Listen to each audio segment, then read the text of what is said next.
this is your first time here, I would love for you to subscribe because this channel is all about creativity and inspiration. I hope you feel inspired to create something amazing. Feel free to share the inspiration because life is a journey we make together. And now I'll show you how this Shabby Chic project was done. Look at this beautiful piece that I found.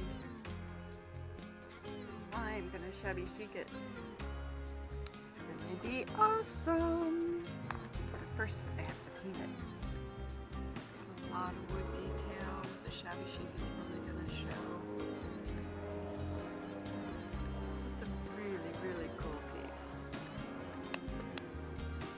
So the first thing I did was tape off the inserts so I wouldn't get any paint on them. And to do shabby chic, you have to lay a base coat down. And I actually like to do it in kind of this a little off-white or beige or cream or something different than the top coat, which needs to be white. And then I'll mix it with 50-50 grout. I'll show you how to do that in a minute. The first thing is to put your base coat on.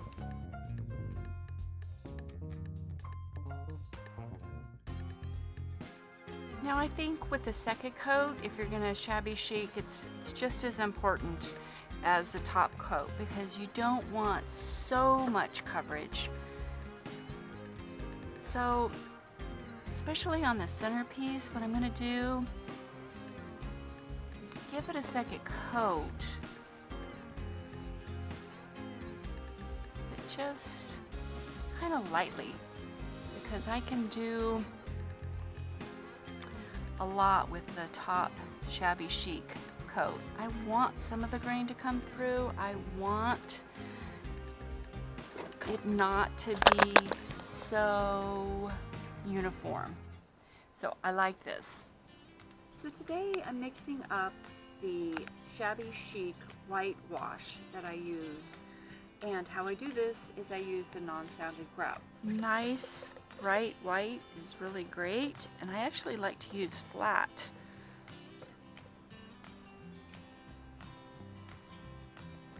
Just a tad bit more water. Still a little too thick. That's it, right there.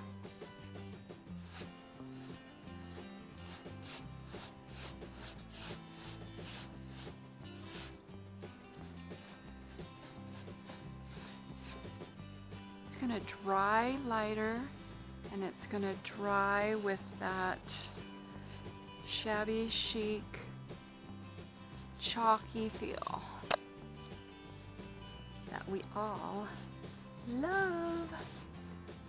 Now that my piece is dried, I'm going to go back in and add some detail, and what I'm going to be using is the CeCe Caldwell's the clear wax and the aging dust. So first you have to lay a layer of your wax down where you want that aged look to be. And so in the details, it's all in the details. So let's try this flower here. We're just going to work on one at a time.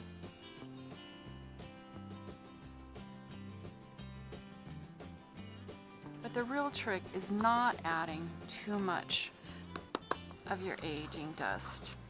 Very fine. I've had this forever. Doesn't take any amount at all. Shake it off your brush.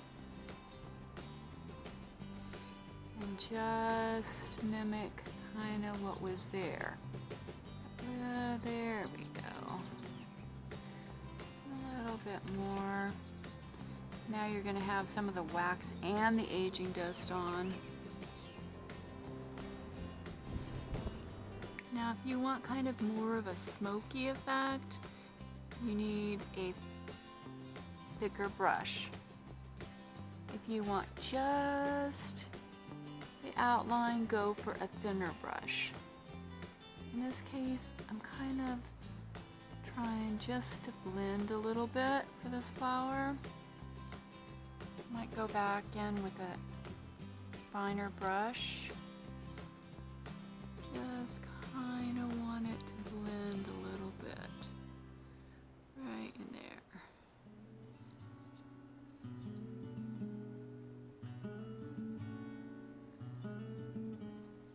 This is great for any kind of detailed work.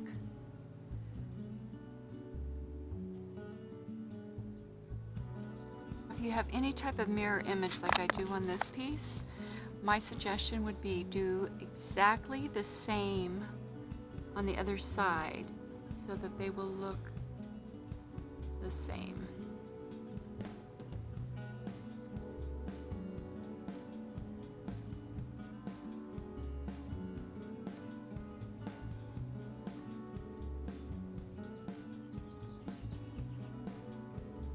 You can always go back over it.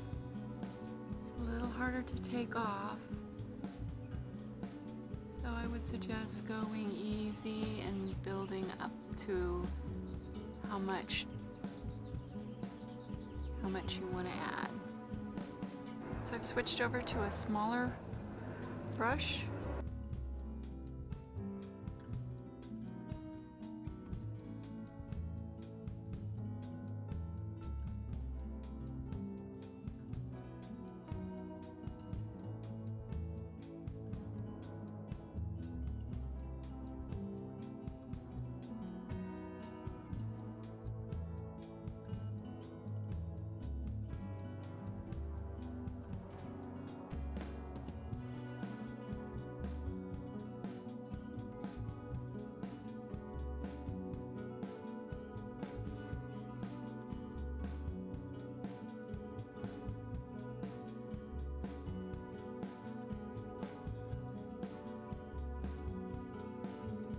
Now, as much as I like this aged look, I also don't want it to look dirty. So I've applied whatever aging dust in the area that I want. I'm going to let it dry, and then I'm going to go back over it with one coat, a quick coat of my Shabby Chic. So you want it to be light. You want it to be a top coat.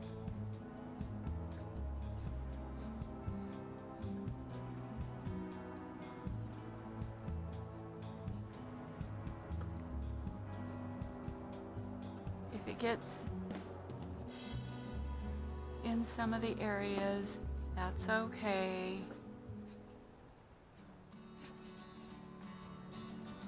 Because the recessed areas, the area that you applied the aging dust to. So if you do a light coat on top, it still remains.